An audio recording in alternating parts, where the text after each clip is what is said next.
In the winter of 1610, a group of armed men rode through the snow towards a remote castle in the hills of what is now Slovakia. They'd been sent by the king himself. For years, rumours had circulated about a woman who lived behind those stone walls. Villagers whispered about young girls who entered the castle looking for work and were never seen again. Servants spoke of screams in the night, punishments that went far beyond discipline, of beatings, burning, and torture. Some said the countess had murdered dozens of girls, while others claimed the true number was in the hundreds. When the men entered Čachtice Castle, they claimed that they had found one girl dead and another still alive but terribly injured. And somewhere inside was the woman at the centre of it all, Elizabeth Báthory, a countess, a mother, a highly educated noblewoman. She would eventually be accused of forcing seamstresses to work naked before burning them with hot irons, of biting flesh from the bodies of servants, and of leaving girls naked outside to freeze. Later stories would go even further. They said Elizabeth bathed in the blood of virgins in the belief that they would keep her young. But behind the legends of bloodbaths and eternal youth were real accusations, real testimony, and young women who entered Elizabeth's household and never returned home. In this episode, we are going inside the life, crimes, and legends of the Blood Countess.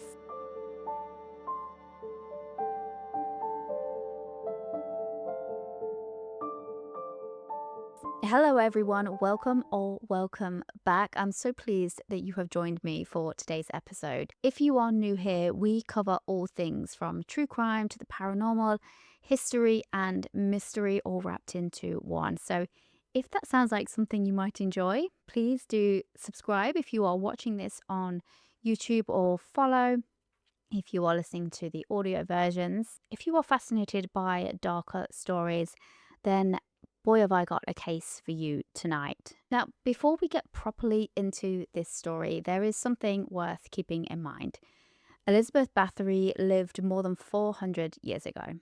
The records that survive are incomplete, and many of the statements were based on rumours rather than things a witness had personally seen. And some confessions were obtained in a period when torture during interrogation was very, very common. Then there are the stories added after Elizabeth's death. You know, the bloodbaths, the torture devices, some of the most dramatic scenes associated with her childhood and marriage. That doesn't mean that it didn't happen. Hundreds of people gave statements. Servants described acts of just appalling cruelty. And, you know, there were real families whose daughters had gone into Elizabeth's care and who died there. But it just means that as we go through her story, we are going to be moving backwards and forwards between history and legend. And, you know, I don't want to drain all of the mystery out of this case or act as though the rumours don't matter, because they do. They are a huge part of the reason Elizabeth Báthory still fascinates and horrifies people today. So I'll simply let you know when we seem to be standing on fairly solid ground, and when we are kind of moving more into folklore, and when the two things blur together. Elizabeth Báthory was born on the 7th of August 1560 in the Kingdom of Hungary. At that time, Hungary was one of the most politically unstable regions in Europe.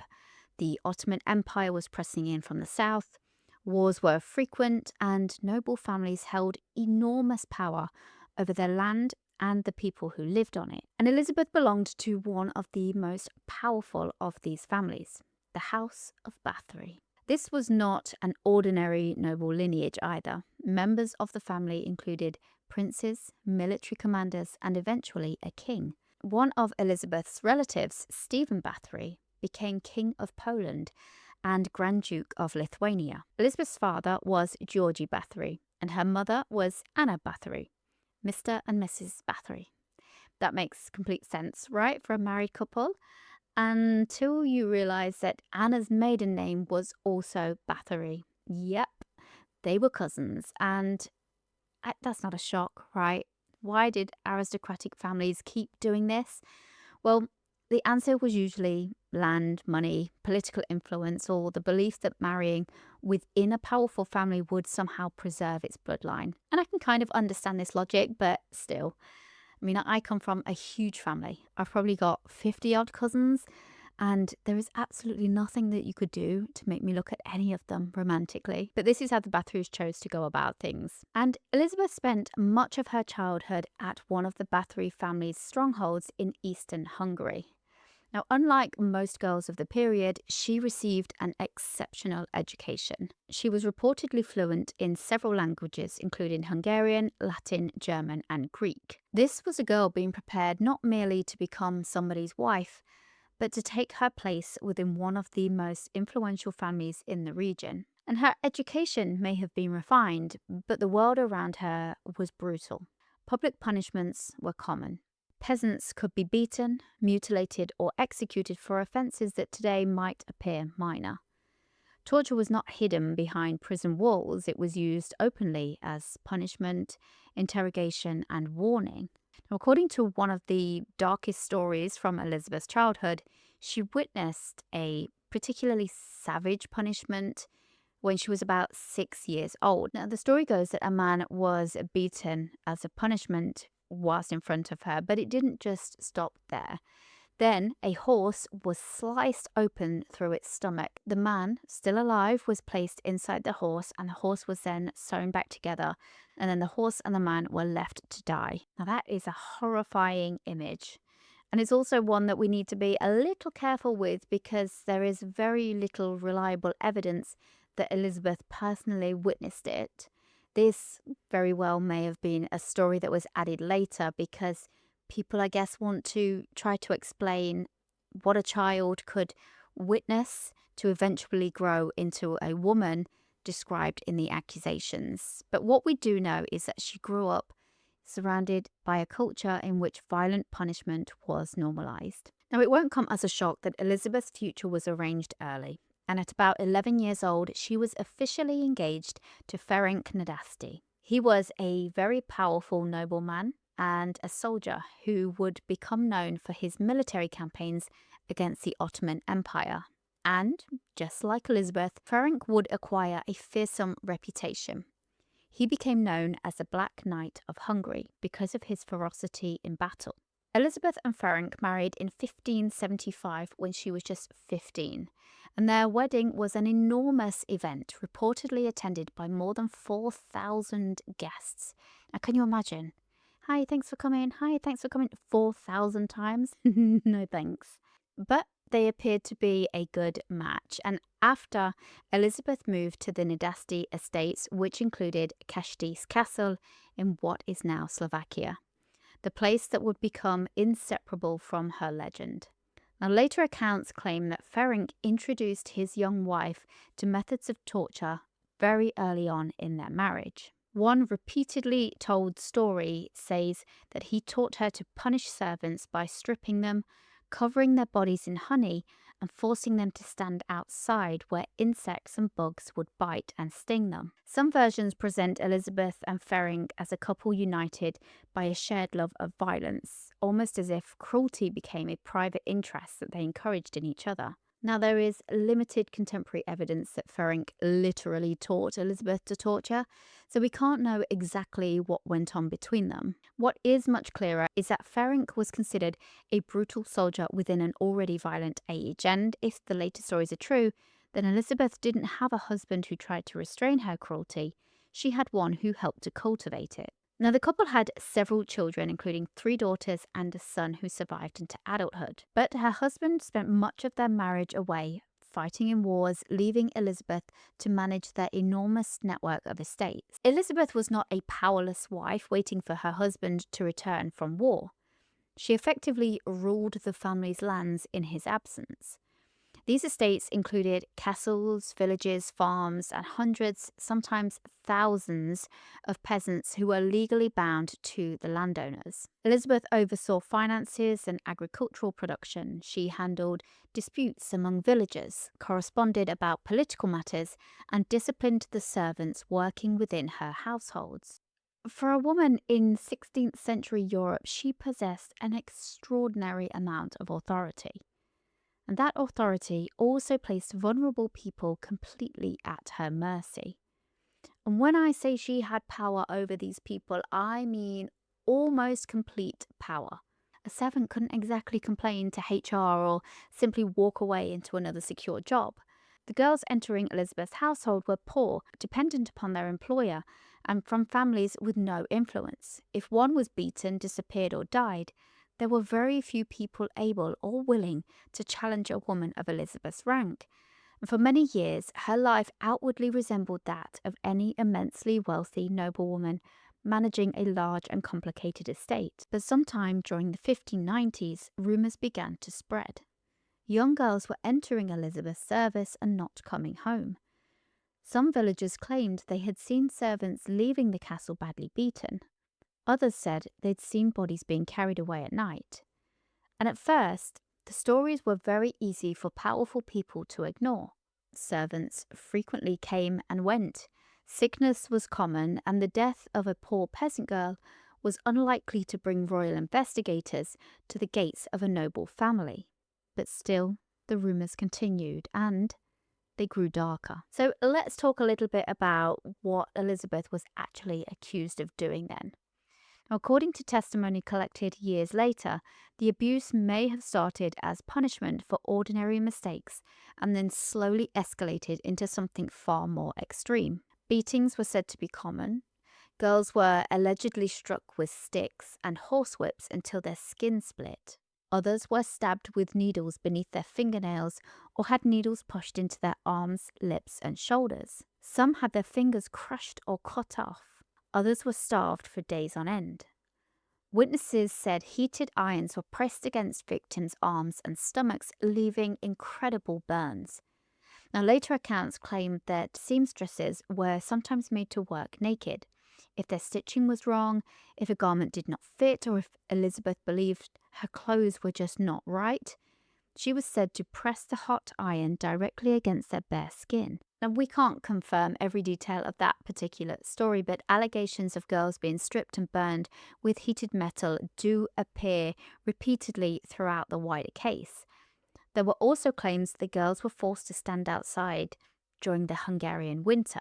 Some were doused with water and left in the freezing air until ice formed around them. And that punishment involving honey, supposedly introduced by her husband, appears again in accounts of Elizabeth's own cruelty. But some of the most disturbing testimony involved mutilation. One witness claimed a girl was forced to cook and eat part of her own body after her flesh had been cut away. Multiple witnesses described Elizabeth biting her victims, tearing at the flesh of girls during prolonged punishments. Now, if these accounts are accurate, then this was no longer discipline. Even by the already violent standards of the time, this was suffering being inflicted for its own sake. Now, later writers have suggested that that torture may have contained a sexual element. Elizabeth has sometimes been described as bisexual, and her treatment of young women interpreted as sexual sadism, but there's no real reliable evidence establishing her sexuality. This theory seems to arise because most of her alleged victims were female. Some were stripped naked, and the accusations included intimate forms of humiliation.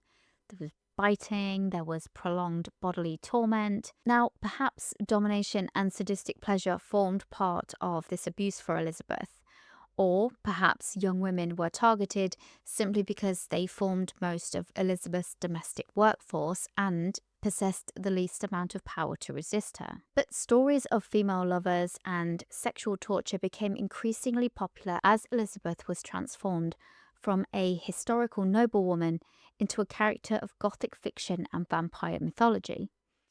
Now, the honest answer is that we just don't know what motivated her, if the accusations are indeed true.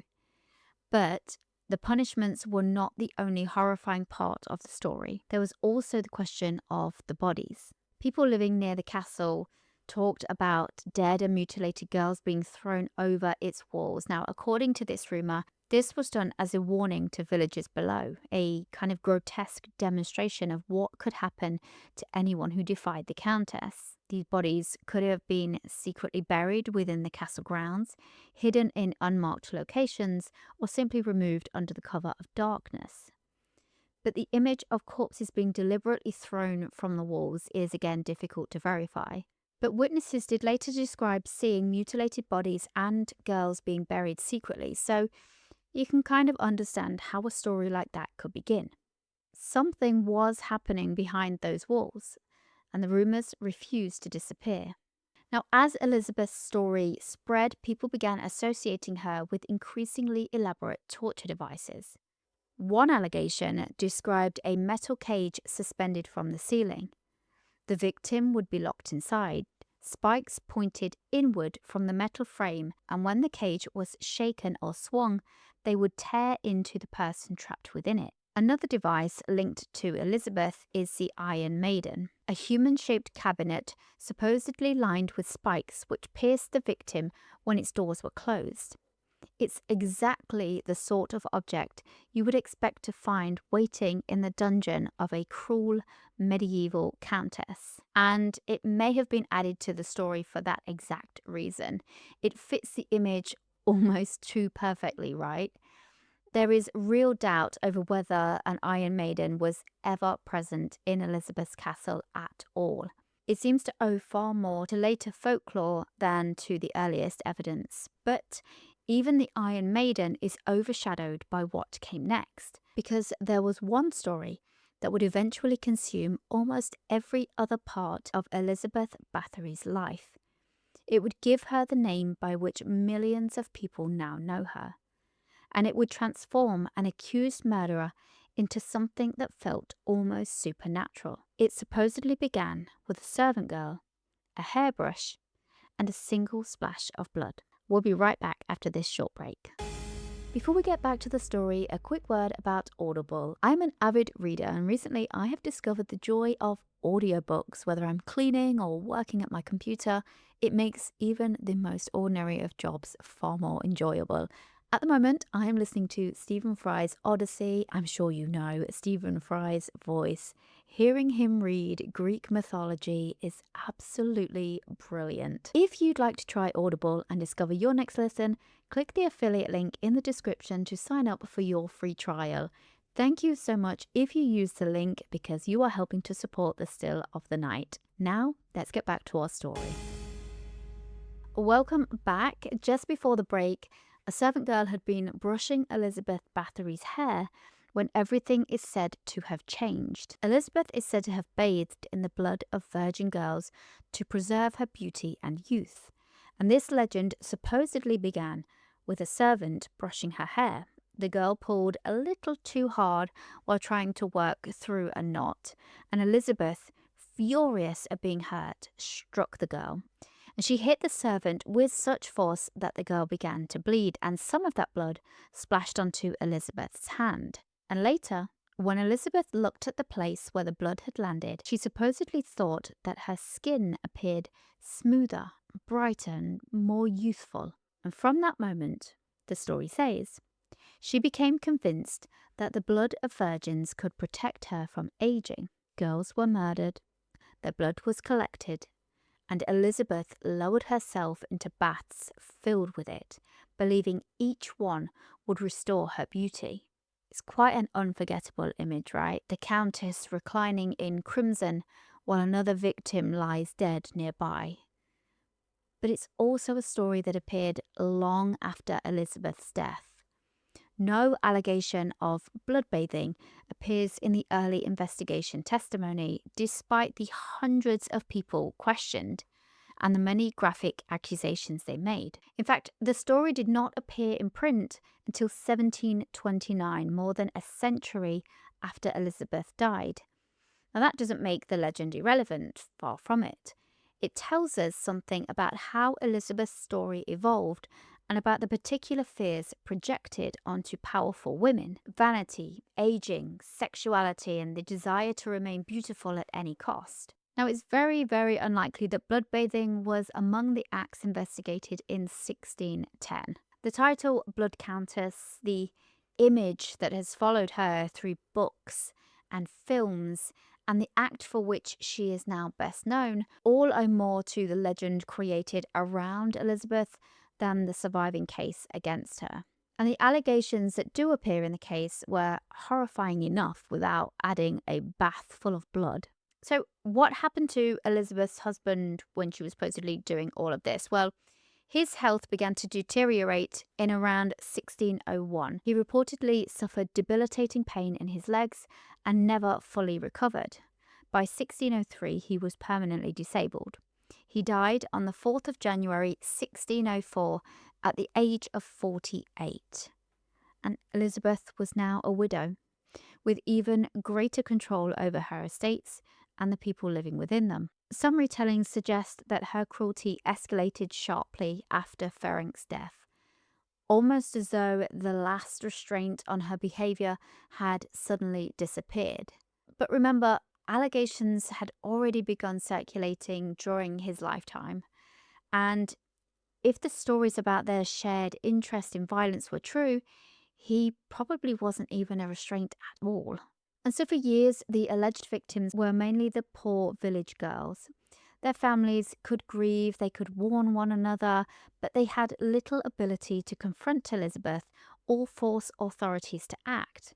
But then, sometime in the early 1600s, Elizabeth began accepting the daughters of lower-ranking noble families into her household. These girls were meant to receive an education in courtly etiquette. Living with a woman of Elizabeth's position could prepare them for aristocratic life and create valuable connections for their families. But according to later testimony, some of these girls also disappeared or died. And there is one particular story of a young noble girl who was asked to sing for Elizabeth and their guests.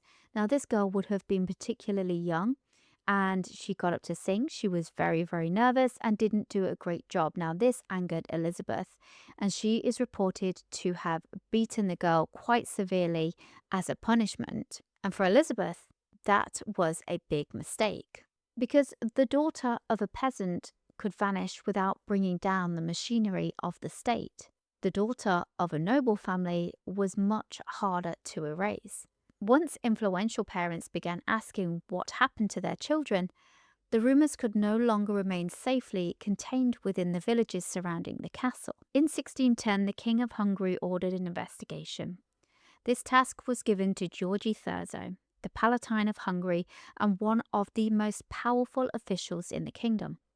Investigators began collecting statements. By the following year, they had more than 300 witness statements.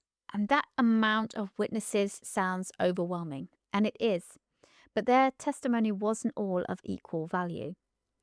Many people repeated rumours they'd heard from someone else. So there's a lot of hearsay in this case. Some described injuries they'd seen without witnessing how they'd been inflicted. Others spoke of relatives entering Elizabeth's household and never returning.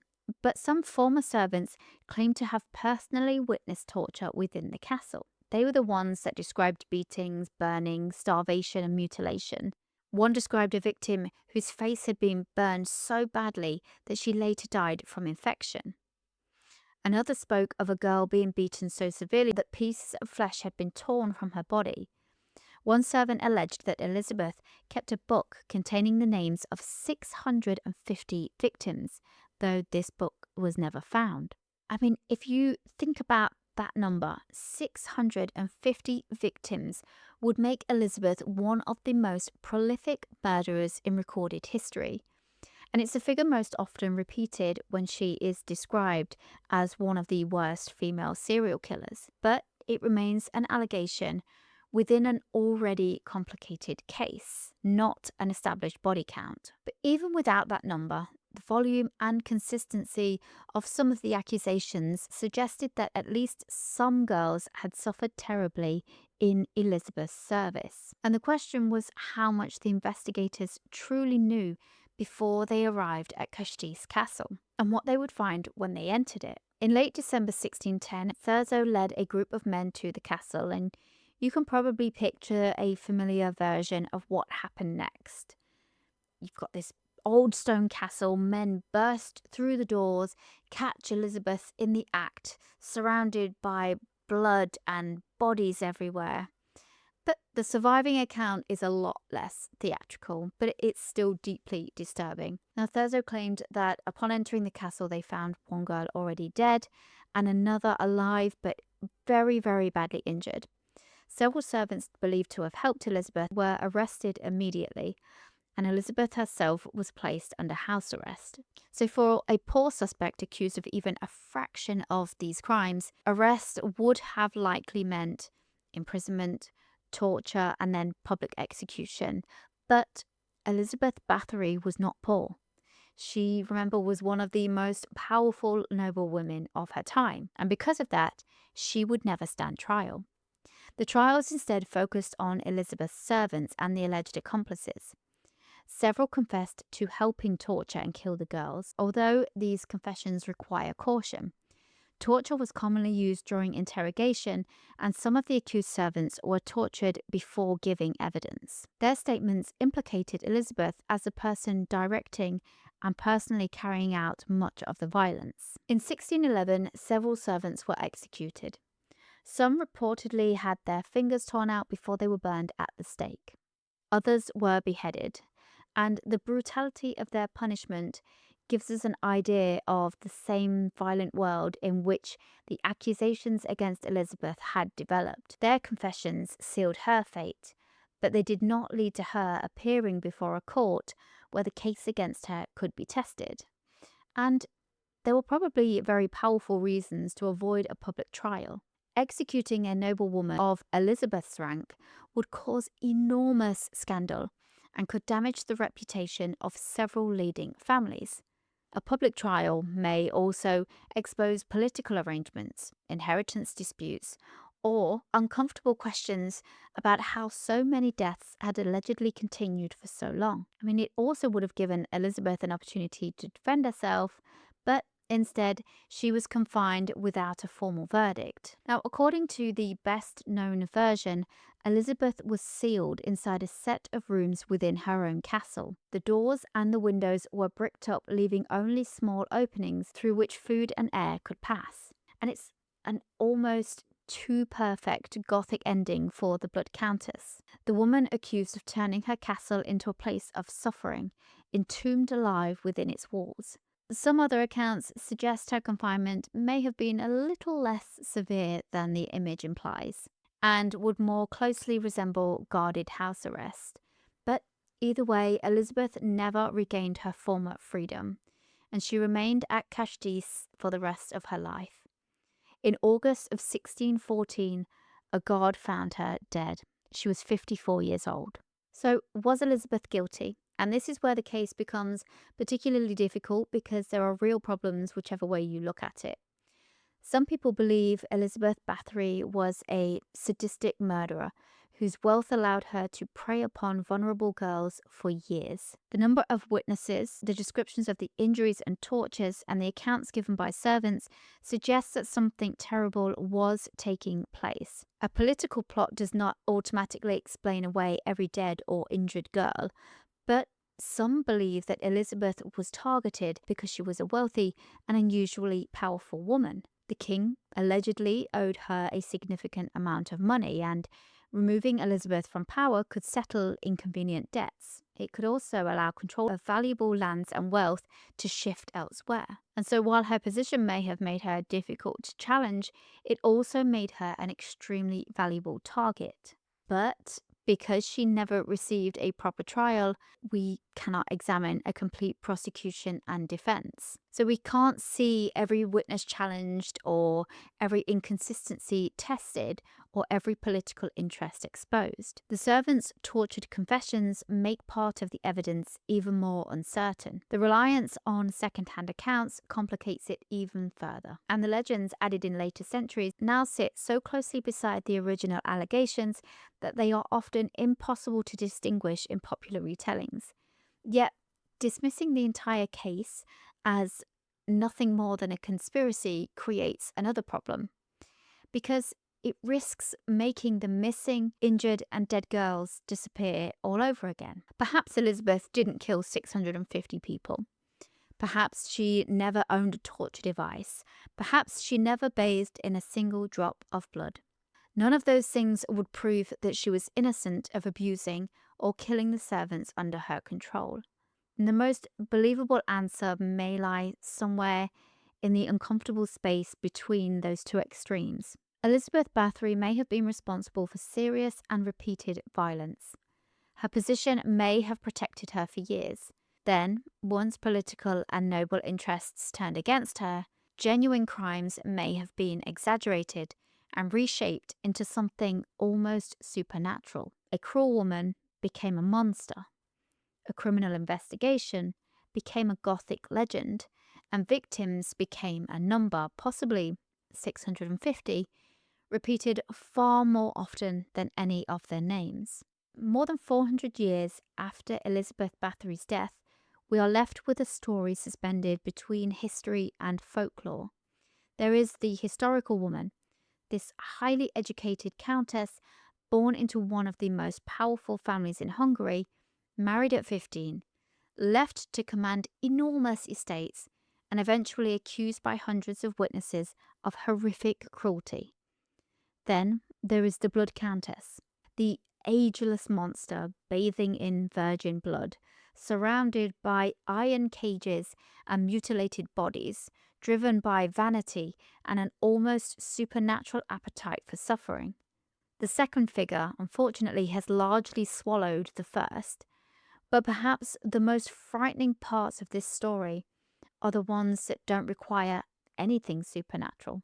The truth that in a world in which a wealthy employer held almost complete power over the girls who served her, families whose daughters disappeared but whose voices carried no weight, and rumours ignored while the alleged victims were poor, then investigated only when daughters from noble families began to die. Servants tortured into confessions and executed while the woman they accused was never brought into a courtroom, and a truth now so tangled with legend that we may never completely recover it. So was Elizabeth Báthory one of history's most prolific serial killers? Was she a violent abuser whose genuine crimes were inflated after her arrest? Or was she a powerful woman destroyed by people who wanted her money, land, and influence? And the truth is, we don't know. Behind every version of the story, behind the bloodbaths, the castle walls, the Blood Countess title, were young women whose suffering was described, whose disappearances were reported, and whose deaths became the foundation of this legend. And they deserve to be remembered as more than just scenery in Elizabeth Báthory's horror story. If you found this episode interesting, please subscribe or follow the Still of the Night so you don't miss the next case. Let me know in the comments if you're watching on YouTube. Do you think Elizabeth Báthory was a sadistic killer? Do you think that she was subjected to a conspiracy? Or do you think that the truth is probably somewhere in between the two? Thank you so much for watching or listening. And until next time, stay safe.